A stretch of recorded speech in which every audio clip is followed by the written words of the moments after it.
Good afternoon, sorry about that, and welcome to the first entry in this spring's Book Sandwiched In series. Thank you so much for joining us today. My name is Rebecca Harrison, and I'm the Manager of Adult Services here at Central Library.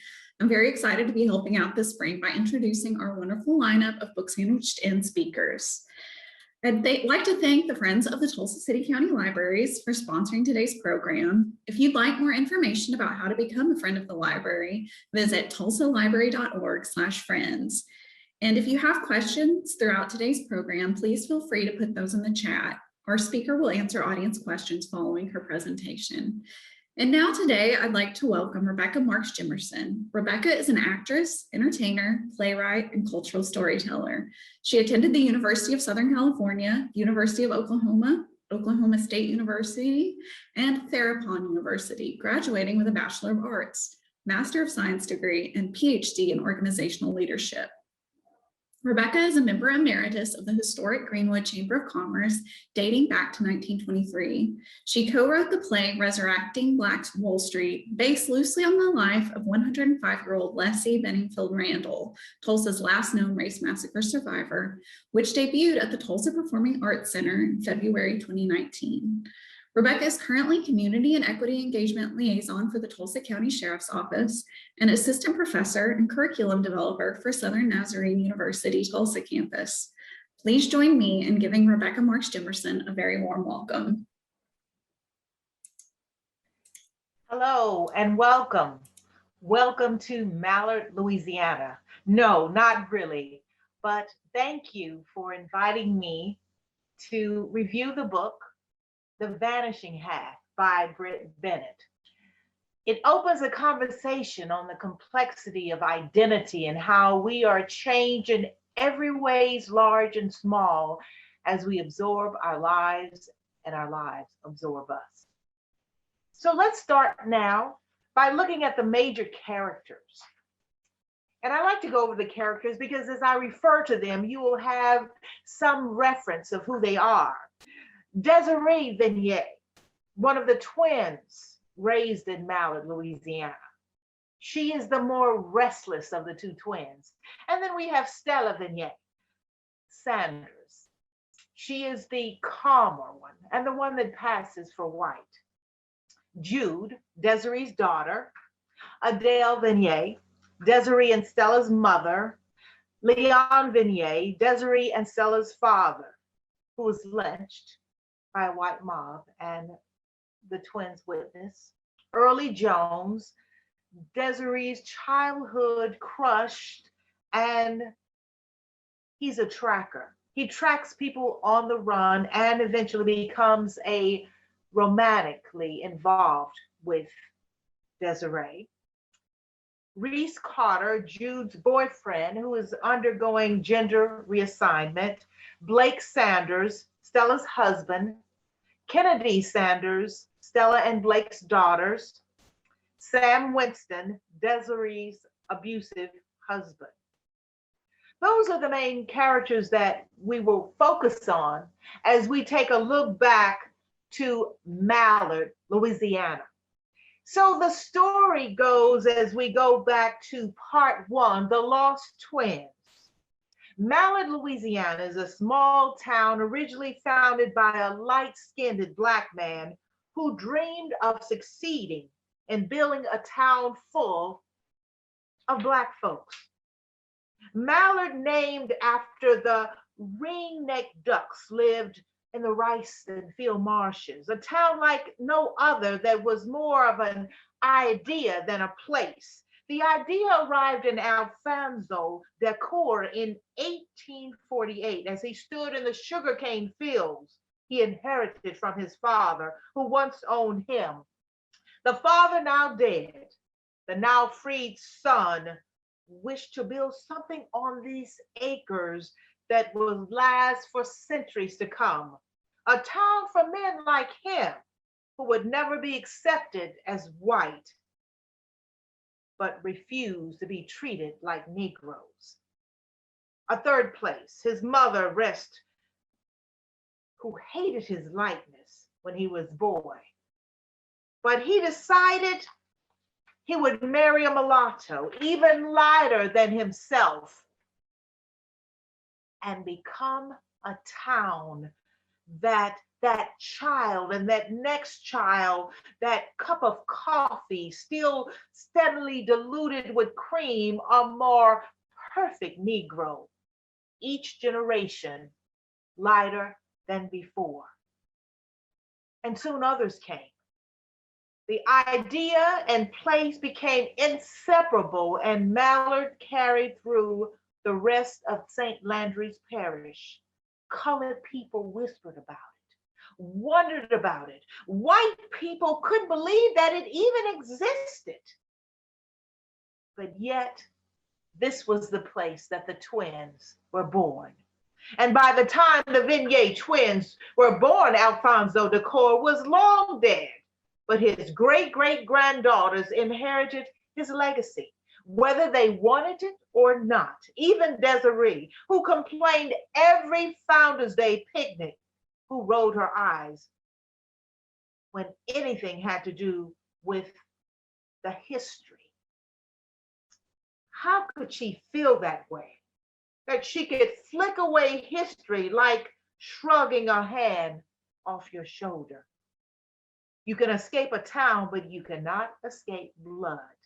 Somehow the Vigniers twins believed themselves capable of both. Our story begins in Mallard, a history on it, August 1954, when the twins ran away from home. Running away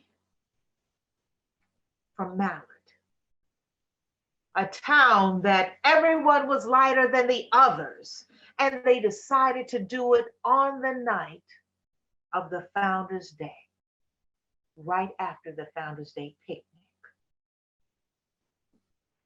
Desiree in part one, and Stella leaving for Louisiana to New Orleans, a town that they had been to for a couple of times on and off, but seeking a better life than what they saw there. While they were there, the trauma they faced, the trauma that they saw of everyone looking just like you, but still there was something missing, and restless Stella, not as restless as Desiree, but yet still wanting to follow the other to find out what existed. So they sat upon the plan, thinking it through, and they left in the night, their beds barely crumbly made up, one not so, as was the custom of Desiree, but Stella smoothing her bed as they left, never to return, they thought.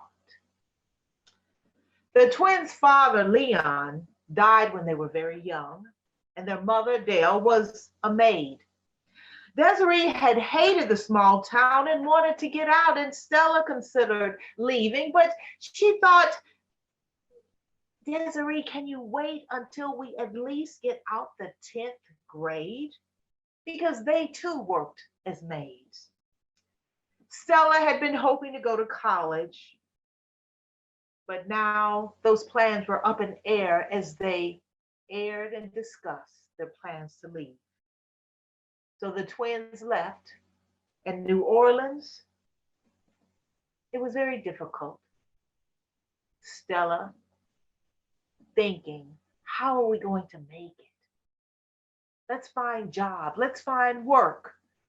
Both of them thinking, but not acting on, shall we pass? Shortly after they had been there a year or so, Stella leaves and moves. Desiree gets a job with the FBI and the fingerprint department and moves to DC. Here, she falls in love. And as the book quote says, Desiree falls in love with the blackest man she can find. An attorney working for the FBI. And she watches him. He watches her. He was her knight in shining armor. Only the armor was very black. They began dating and soon married. Life was easy. So Desiree thought, until the first time that Sam hit her. And there was their child, little Jude, who had come into the world. A child who Stella, as she lay in the hospital room, wondered and prayed, how will this child come out and look? Will it be as diluted cream as me, or will it look like Sam? And that child came out looking as black as night. And Desiree was relieved. So there she was, a young mother, with her husband Sam, and he began to hit her. And it became regular, the abuse. And what was she to do? She had no choice but to go back to the hated place. Did she hate it because everyone looked like her and there were no one with a darker skin? She took her child Jude, just as she had left her and her sister Stella during and after the Founders Day parade that night. She left in the middle of the night, turning away from Sam as he left, snoring, and taking her child, her blue-black child. And so, as we see in chapter 1, Laban, the guy who was a regular at the cafe, he spotted Desiree Vignier walking along Partridge Road, carrying a small leather suitcase. Her skin's the same color it had been when she left. She was hurrying, her head bent. Blew past. She was holding the hand of a child, 7 or 8 years old, black as tar, blue black, Lou said, like she had flown direct from Africa.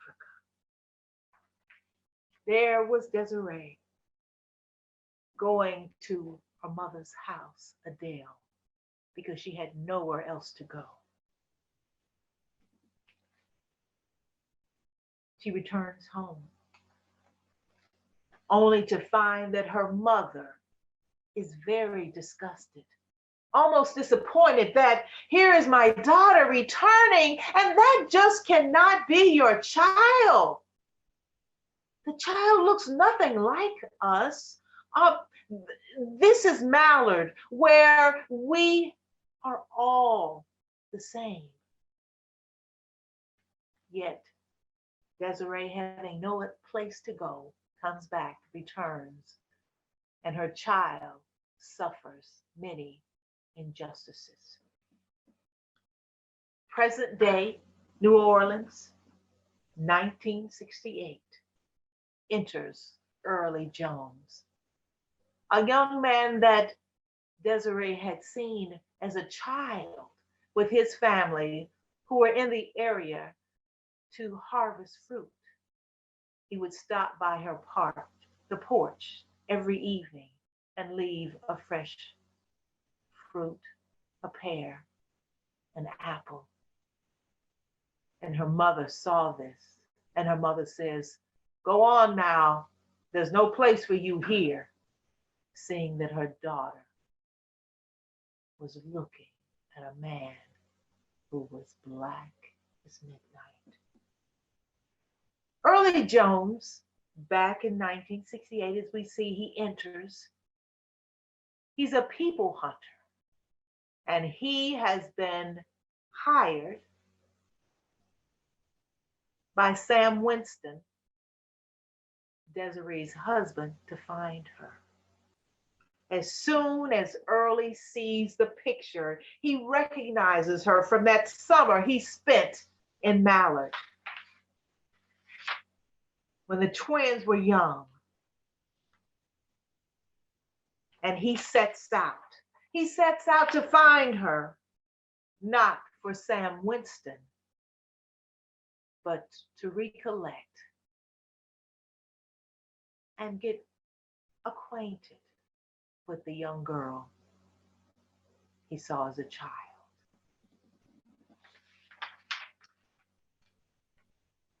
The story weaves through that relationship, how they reacquainted, how easily it happens. And Easy says, "So what are you doing here back in Mallard? Where's your husband?" And we hear from Desiree that, "I left him there." The end of story. So Easy pretends and sends back messages to Sam that, yes, I haven't found her. I don't think she came back to Mallard. And Sam, being confused, saying, "That is the only place she would know to come. Where is she? Do I need to give you more money?" But Easy throws him off the track and continues to rekindle his relationship with Desiree.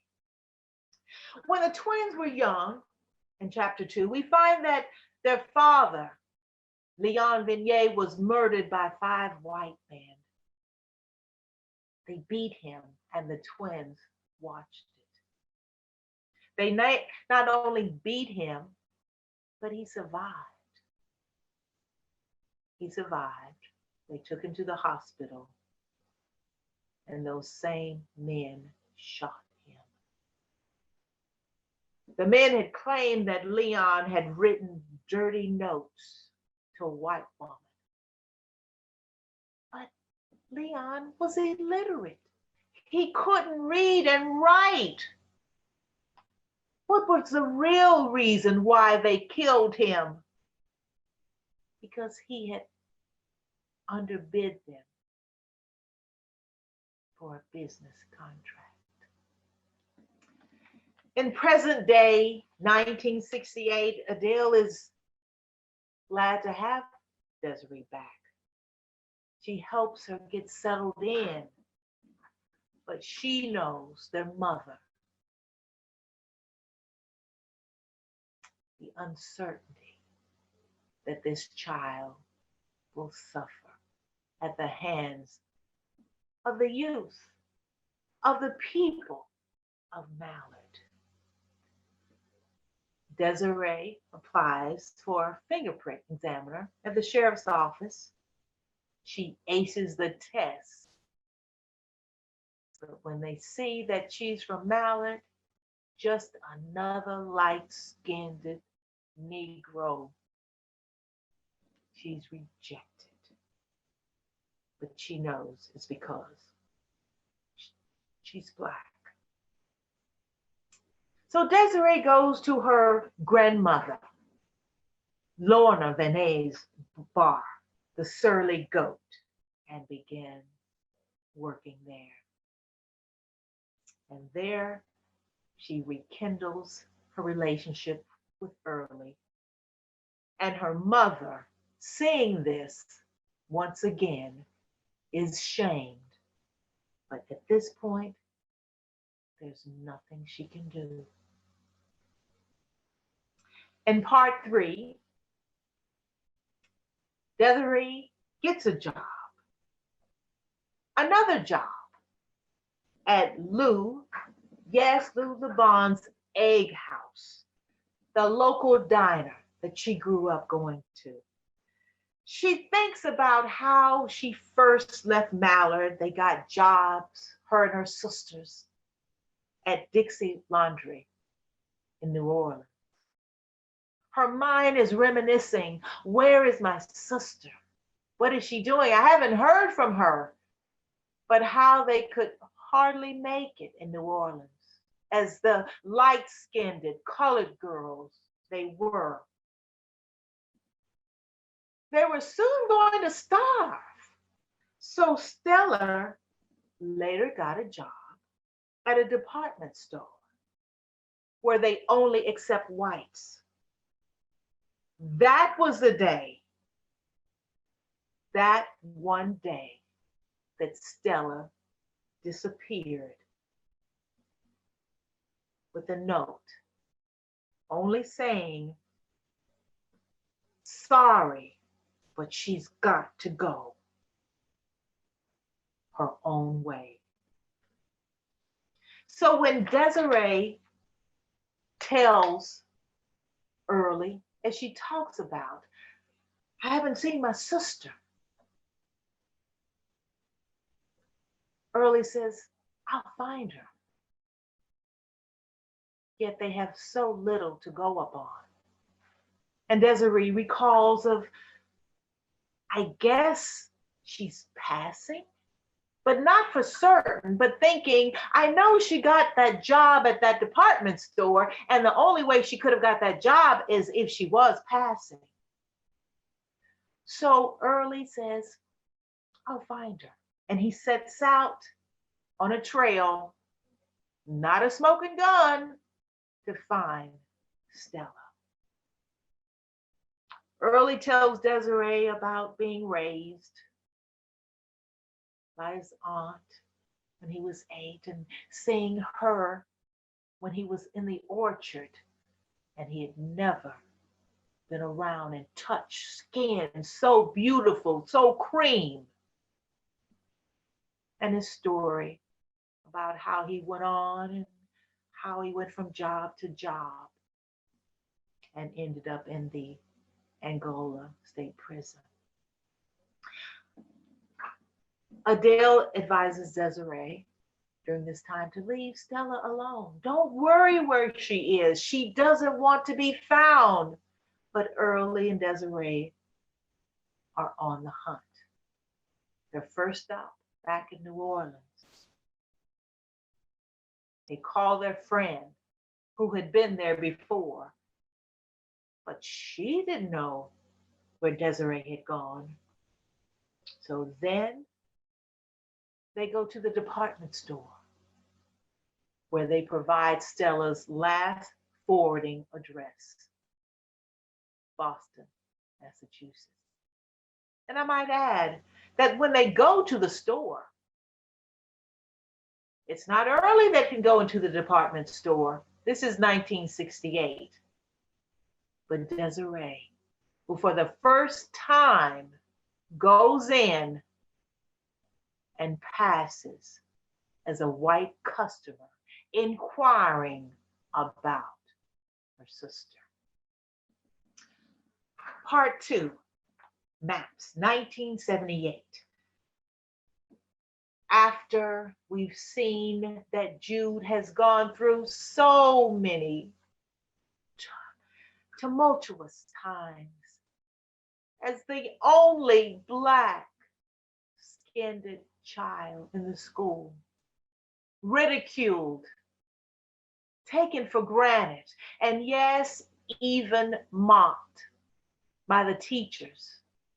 But she's smart, and the only young man in the class that gives her any attention, gives her attention at night, where he sexually abuses her.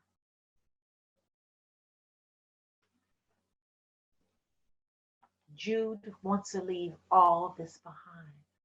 Just as her mother, Desiree, said, "I will never return to Mallard." Jude, during high school, she has smarts, athletic. She runs track against what her grandmother says. Jude, you can't run. You'll get your skin darker than it already is. And she subjects her granddaughter to milk baths, to creamy salts. We're gonna get that skin lighter. But Jude continues to run and run and run, getting all types achievements as a runner, and she ends up with a scholarship to UCLA. So 1978, we see Jude, Greyhound bus, ending up in Los Angeles, California, wanting to forget, but her mind keeps going back to what she encountered, what she went through in Mallard. Still wondering about her father, even though she remembers the bruises that she saw as a young child, 6 or 7, on her mother. Where is this man who fathered me? And then back in Mallard, Desiree now, she's been home for 10 years. And early, her romantic interest who comes in and out because he's a hunter, a bounty hunter. That's the way he makes his living. And he visits Desiree, even though Adele still does not like it. So we go back also to the fact that Early is still on the trail looking for Stella, but the trail runs cold again. Stella didn't want to be found? Secretly, Early has also kept tabs on Sam. Remember Sam Winston? That's Desiree's first husband. He is now married with 3 boys. And Early says to himself, oh my, what those young boys will be subject to. In 5, we see that Jude has pretty much settled into UCLA. A different scene. This is Los Angeles, not Mallard. And she meets Reese Carter, a Southern boy from Arkansas. He left home as Teresa Ann Carter, but arrived in Los Angeles as Reese Carter. He's trans. He works as a cleaner, loves photography, and by night is taking steroids from the street, from the different bodybuilders on the street. Soon, Jude and Reese become inseparable. Reese's friend, Barry, a high school chemistry teacher who transforms into Bianca at night. They go to see many of his shows. Reese and Jude move in together as friends and soon become lovers. One night, they're talking about their first kiss. Jude talks about her first one with Lonnie Godot, the same young man who abused her sexually in the barn, in the back, who Early caught and says, you are never to be abused again. But she thinks this is the only way that she can get love. And then Reese tells about his first kiss. And Jude, as she talks about that first kiss, she's thinking also, it's how this same boy, Lonnie, abused her and ignored her at school by day. In chapter 6,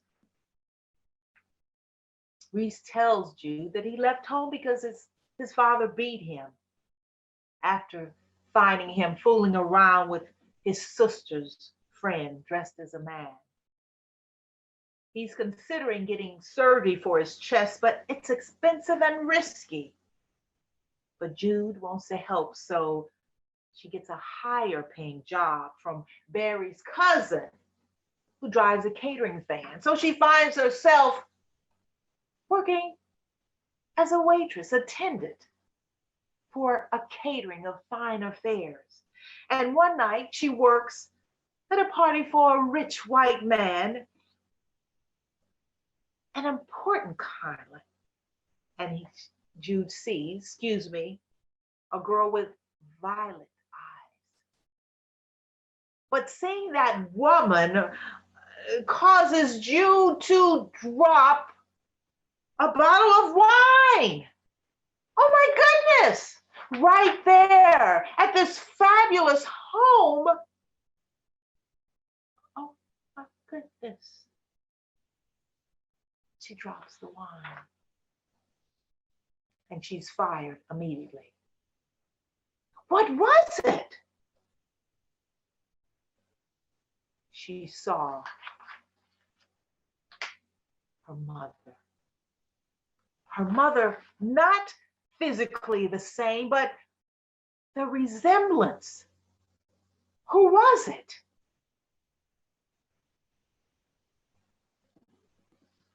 Going to 7. Stella is now in Brentwood, California, attending a homeowner's. And yes, that was Stella at that catering event that Jude dropped the wine.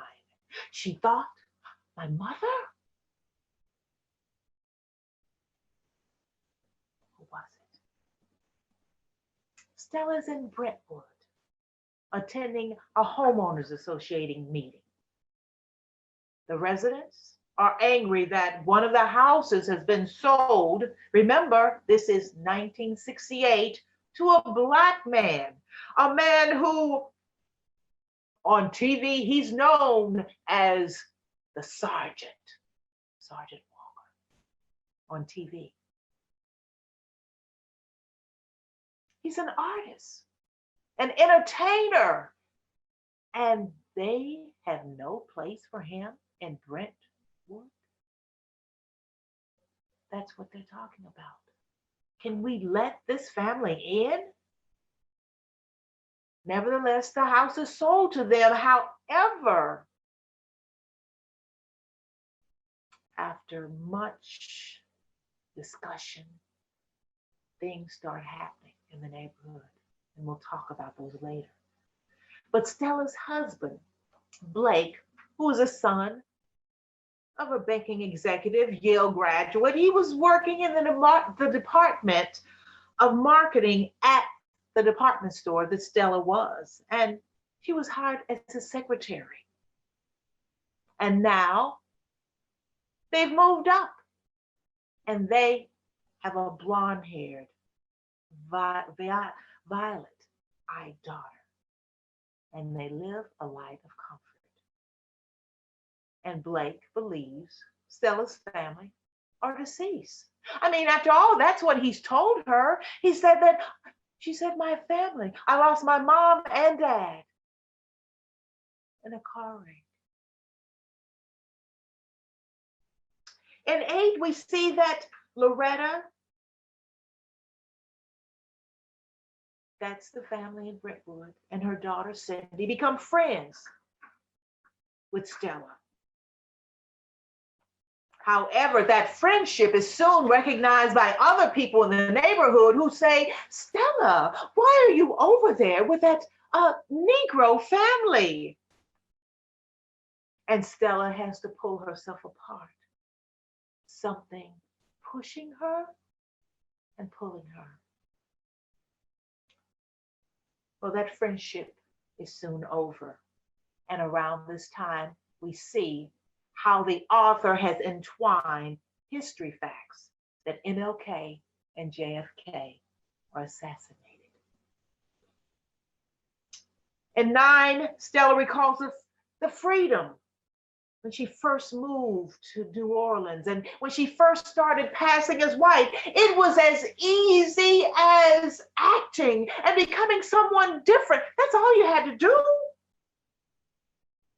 She passed in order to get the secretarial gig. She passed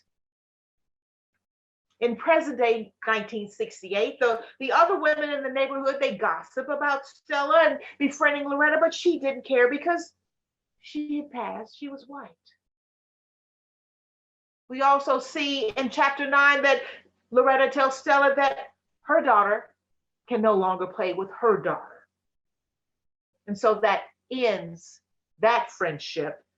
And 3 days later, a brick and manure, dog manure, is thrown through the window of the Walkers. Yes, the White family, who were entertainers. Are we not removed from all this? Why can't we live in this neighborhood? So they soon move out.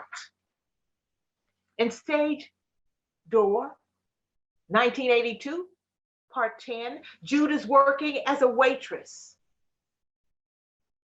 And they both are constantly, her and Reese, they've moved in together, but they're always looking for cash because it's hard to make it in LA, even then.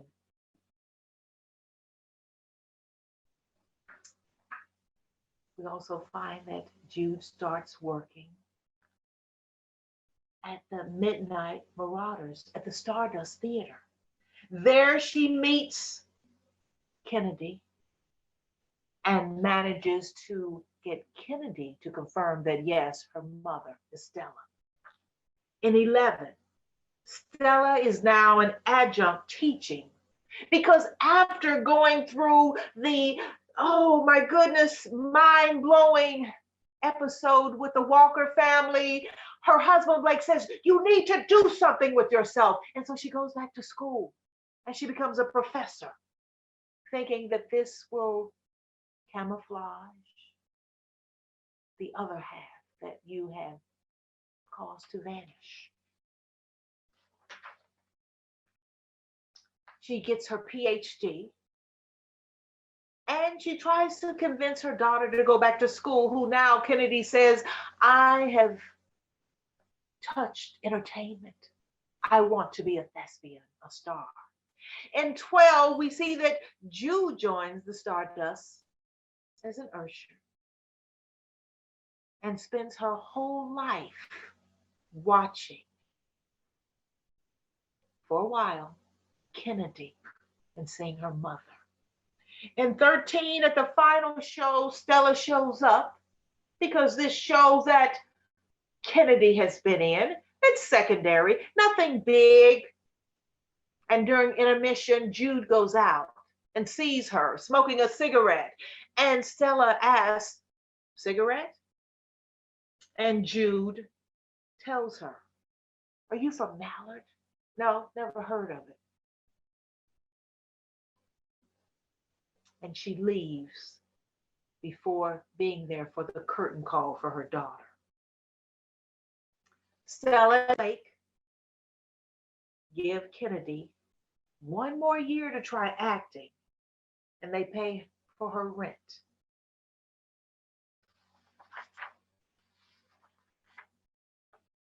In 14, by 1988, Kennedy's 27, and she's resigned herself to be a soap opera actress with a 3-season arc on a show called Pacific Cove. This will be your swan song.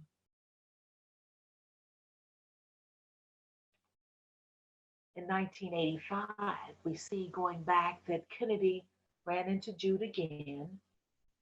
This time she was in New York, and Kennedy is dating a Negro named Franz, who, when Kennedy asked him, if I was any other color, would you want to be with me? And Franz says, no. Is it a color thing? In 15, we see Jude and Reese attend the show that she's in. And they're in New York, where Kennedy runs off, and Reese and Jude are there for Reese to have surgery on his chest. Soon after, Kennedy breaks up with Franz, realizing that this too is just a color thing. So by the 1990s, we see that Kennedy's career as real estate is over. So she gets real estate license, which she's great. And we see in 1981, as we go back, that of Mallard are getting too small, so the boundaries have become a part of the city of Palmetto. In 1986, Stella's headed back to Mallard, now Palmetto, while her husband is on a business trip. Why is she going back? She's going back to tell Desiree, to tell her daughter to stay away from Kennedy. Desiree is still at Lou's, but now she runs the place. And Desiree is beginning to wonder, why haven't you married Reed? What's going on? While Jude at this time is attending medical school and Reese is working as a freelance photographer. Stella finds her at Lou's as she drives up. Desiree is angry at first, but Stella asks for forgiveness, hugs her, but the topic of Jude and Kennedy keeps getting in the way, and Desiree reluctantly asks that they're going different paths that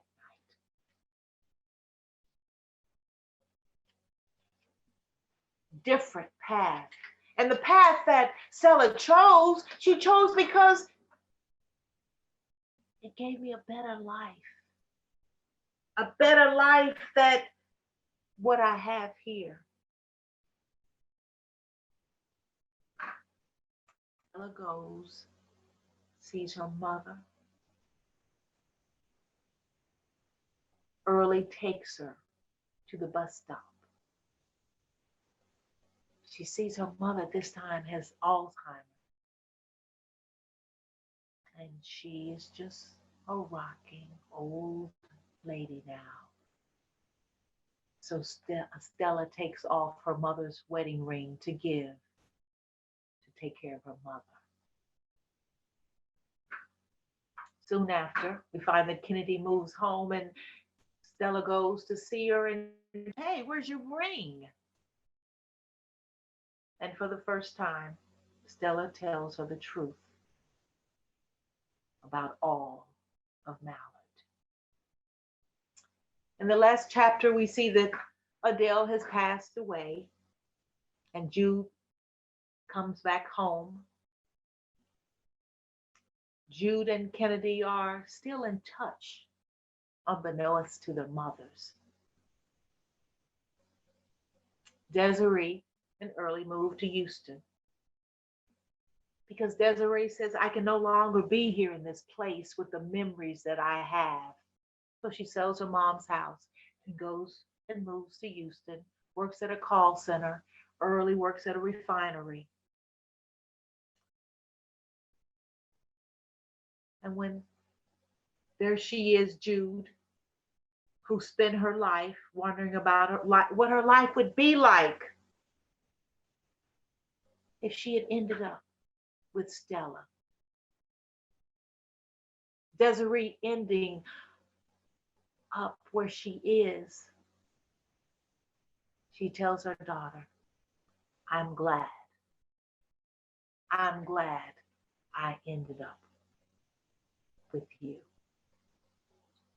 Now, as we look at the story, and I'd like to take the questions that you have, but I'd like to say that as we look at the themes that go through here, how identity and transformation, the complexity of how these identities create how they are shared, whether these are temporary or permanently. And then we look at identity from a group standpoint and living through history, which I'd like to go. I know we have trauma that I'd like to address. So we have questions and no, we do have some questions. actually have a lot of comments as well. Most of them saying what a great presentation you've done and that you're a fascinating speaker and storyteller. Wow. So I just wanted to throw that out there. Thank you. Yes, very engaging. So one of the first sort of comment questions, someone says, sadly, this reminds me of Meghan Markle's statement in her recent interview. Did you happen to see the interview with Oprah and Meghan Markle? I did not, but Rebecca, if you would just show those clips that you have of my family. Tara has them. I've got Yes. those. Yeah, one moment. Yes, if you and I'd like, as we talk about race and family and Tara, as I was saying, my mother, Rebecca Marks, and this is her with her husband, married the darkest man she could find, and this in the middle of her in a black hat. Here she was, a young 14-year-old who married the darkest man she could find, who many of her sisters and brothers, and that's them in the middle, they passed. They were born of a mulatto mother and a white father. And all of them married darker men or women, except one brother, Frank, passed as white. And I can recall my grandmother never talking about the race issue of who she was, but going to her little town, and I would go and I would sing with all of those at her luncheon for the senior citizens and do gospel. And they were all white, and they would say, Miss Rebecca, her name was Rebecca, named after you. We didn't know you were a colored woman. So I think that vanishing act of what she was raised, and then to go and detour from that, but she came back later to it. It resounds in so many African American families and families today. I mean, I have second cousins who are full white who have said, "Oh my goodness, I'm so happy to be a part of the family." So I don't know, as we talk, living through the identities, how our identities change, whether they're passing, whether this lasts for our lifetime, we're continually transforming ourselves. Thank you for sharing those photos. It's fascinating. It looks like most of what we have in the chat are comments, so I'll just read you some of these, and if you want to comment on those, you can. So Alicia in the chat says, how sad that keeping a people illiterate was even allowed. How much brain power, how many contributions to the world are squandered by failing to properly educate so many. Thank you. Alicia, is that Alicia? I know that's Alicia, who's over the African American resource. Thank you, Alicia. And of course, you know more, as we say, this is a story of all of our families, and the story that so many African Americans can tell of having those individuals that have passed. And I know you have, Alicia, and so this resonates with all of us. Thank you. And a follow-up question from Alicia. She wants to know if you ever saw the movie Imitation of Life. Has the same underlying issues? Yes. Yes, and once again, Alicia, as I keep echoing, this is our story.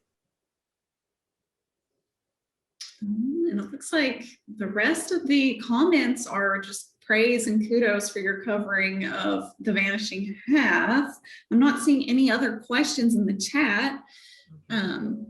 I think you covered everything very well in your presentation. Well, I didn't want you to become that thespian I am and just go overboard, but I tried to include some of that. Thank you so much. I enjoyed it thoroughly. Thank you. And the book, oh man, it was mind-boggling of intertwined with family thoughts as I was reading them. Thank you. Thank you so much. We're so glad to have you for our very first spring book sandwich to end this year. And I just wanted to thank you and thank our audience for coming out today, and encourage everyone to attend again next week. This will be ongoing for the next 6 weeks. So I hope to see you all there. And thanks to Dorothy Miner, a colleague of mine from Tulsa Community College. Thank you for asking me, because I was like, Dorothy, what is this? Me to do, okay? And I was like, yeah, sure, I'll do it. And I enjoyed it. Thank you, Dorothy. Thank you, Rebecca. It was wonderful.